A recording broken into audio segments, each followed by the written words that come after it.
नितीदादांचा मला एक मेसेज आला आणि म्हणाला, माझ्या लाडक्या बहिणीसाठी एक व्हिडिओ बनव ना. ही काही बनवलेली गोष्ट नाही, ही आहे लता दीदींची खरी कहाणी. हॉस्पिटल, घरचे प्रॉब्लेम आणि आयुष्यातले किती त्रास तर सहन करूनही ती आजही सगळ्यांसमोर हसत आहे. पण तिच्या या हसण्यामागचं दुःख कदाचित फार कमी लोकांना माहित आहे. ज्या वयात मुलांनी आईचं आधार व्हावं, त्या वयात तिची मुलंच तिला आधार बनली. आमच्या सगळ्यात मोठी लता ताई लग्नानंतर अंगणवाडी सेविका म्हणून काम करत, घर संसार सांभाळत, 2 मुलं, मुलगी MPSC ची तयारी करत होती.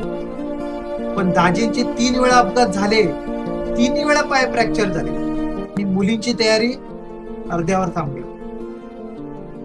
सगळं सावरत असताना ताईच्या गुडघ्याचा रिप्लेसमेंटचा सल्ला डॉक्टरांनी दिला, पण ती खचली नाही.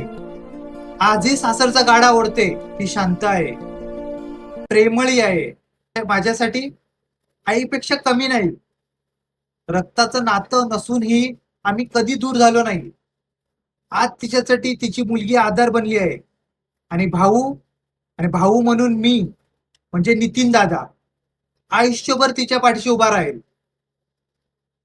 आणि ही स्टोरी मित्रांनो खरी स्टोरी आहे. आणि ही स्टोरी एवढी व्हायरल करा की त्या लता दीदी पर्यंत पोहोचली पाहिजे. नितीन दादा ही स्टोरी पाठवणार आहे, पण त्याच्या अगोदर तुम्ही व्हायरल करून टाका. Bye bye.